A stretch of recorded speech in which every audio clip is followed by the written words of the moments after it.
Yo, if I sound weird right now, I'm currently in the car at work, so I'm not near my mic. I'm not near any of my setups right now, so I had to make this real quick.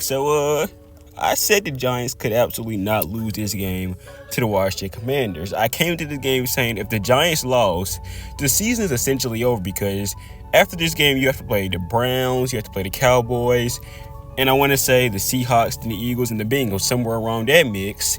And those are teams we are honestly not promised to beat. And look what happened. We lost this game. And the crazy part about this game, here's the thing.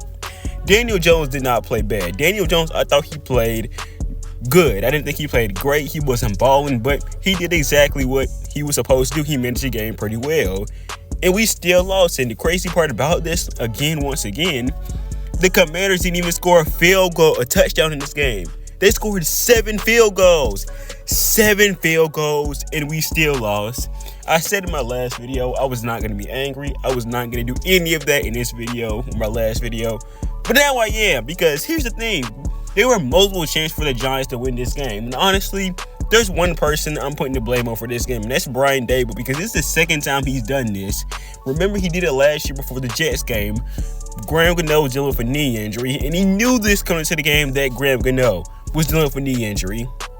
And he still put him out there, and as a result, the Giants could not kick field goals. They couldn't do anything. We had to go for it multiple times on fourth down. And then the time we were supposed to beat the Jets in that fourth quarter with like a couple minutes to go, he had a chance to seal the game by kicking a game-winning field goal or even go for it on fourth down. What does he do? He puts a hurt kicker out there in Graham Gano, who's dealing with a knee injury, and we missed it. As a result, he did this again in the Commanders game. He tried a hurt guy out there with a growing injury, knowing this, and didn't elevate a kicker. Didn't do any of that, and as a result, he had to keep going for 2-point conversions. We had to miss those 2-point conversions because we couldn't do anything else, basically. And most of the 2-point conversions were pretty much convertible. There was one play where Darius Slay missed a touchdown, and I think he did miss another touchdown. So once again, this is the result of not having a kicker, and this is pretty much all on Brian Daboll. You can't blame anybody else for this loss, in my opinion, because if we had a kicker out there who could kick, who wasn't dealing with an injury, we win this game pretty easily. We don't have to worry about them kicking a field goal because, let's be honest, the Commanders were not getting in the end zone. They were not scoring touchdowns. Shane Boone was doing his job in the red zone. They were scoring field goals. But if we had a kicker who could make extra points, we 100% win this game. And I truly believe that. I truthfully think this game is all on Brian Daboll. Like, the second game in a row where some of his questionable play calls cost us his game. And here's the thing. That's not the only thing that happened in this game that might have cost us. He challenged a play on the Terry McLaurin catch. That was clearly a catch. I don't know if he was, challenging the catch or the spot. That's where I think Duggan said. But either way, why do you challenge that? It doesn't matter. It was a catch. It wasn't going to be that much more yardage. Why would you challenge that? And I think we had the extra timeout in the fourth quarter. We might still have a chance, but at the end of the day, it cost us, so it doesn't matter. And I know a lot of people are going to blame Malik Nabers for not catching that touchdown catch earlier in the game. But here's the thing. Malik Nabers was the only person who I thought was doing great today, outside of Daniel Jones, who did okay, in my opinion. So you can't blame him for this game. He did well he could today. He was carrying this offense for the most part. So I'm not going to put anything on him. I'm not blaming him for this game because at the end of the day, this game could have been over if Brian Daboll simply elevated the kicker. That's all he had to do. You didn't have to try to kick out that. I know I said that multiple times, but that in the end cost us a game. And it's egregious in my opinion.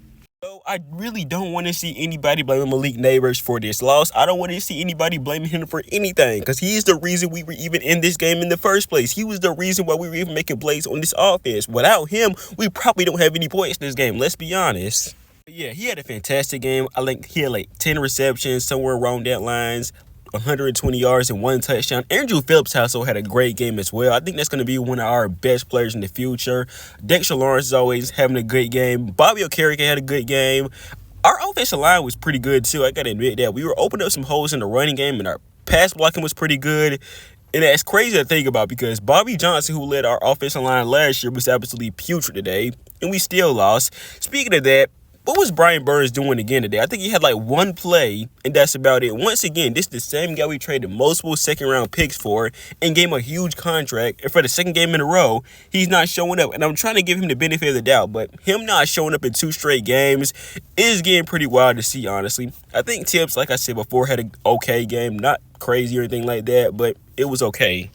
And I said this defense played well at certain points, but that doesn't mean it was all good. I still think this defense was absolutely putrid. We were giving up wide open plays in the middle of the field, giving up so many big plays. And in the end, if that doesn't happen, we probably still win this game. Like Shane Bowen, I try to give him the benefit of the doubt, but I'm really not a fan of him. I wasn't a fan of the hire in the first place. Looking at the Titans, stats and all that along the lines when he's been there. But I was never a fan of this hire. And right now, obviously, my confidence in that hire is still not any better because this is the same thing he was doing in the Vikings game, giving up wide open plays in the middle of the field because of the plays he called. And right now, I'm still not enthusiastic about him, so nothing's changed. Looking on Twitter right now, a lot of people are saying, do y'all think Wink Martindale is still the problem? And no, I don't think Wink Martindale was the problem, but he wasn't the answer either. I don't think Wink Martindale was a great defensive coordinator either, but Shane Bowen isn't a lot better. So it's like, honestly, mid versus worst mid. I don't know, but I don't know what y'all are saying right now. Martindale wasn't a lot better. That's all I'm going to say. And I know our offense didn't play bad, but come on, man. 18 points versus one of the worst secondaries in the league and only like less than 200 yards passing and 2 touchdowns. We could have did more than that. We have the weapons to do it. I don't know why they didn't do it. I don't know whether it's Daboll still thinks Daniel Jones can't do it or whatever it is. Maybe it is. If it is, I don't really blame him. But at the end of the day, you could have did more than this. Like, really, seriously. All I'm going to say is to Malik Nabers, keep your head up. You're not the reason we lost this game. There were other problems outside of this team or outside of you why we lost this game. I don't blame it on you at all. Brian Daboll is the reason we lost this game at the end of the day. And I'd argue Shane Bowen is the reason we lost this game too. All in all, don't blame Nabers. Don't blame anybody in this offense, really. I think Shane Bowen and Daboll are the reason we lost this game at the end of the day. This season is officially lost. Like I said, our next 4 games are going to be Cleveland, Dallas, Seattle, and I want to say either Philly or Cincinnati. Regardless of the 2 hard games that I don't see the Giants winning, this season officially lost in my opinion. But y'all let me know what y'all think in the comments down below. If you haven't yet, make sure you subscribe to my channel, tap that bell icon for future football content and Giants content as well. And I hope to see you guys in the next video. Peace. Disappointed.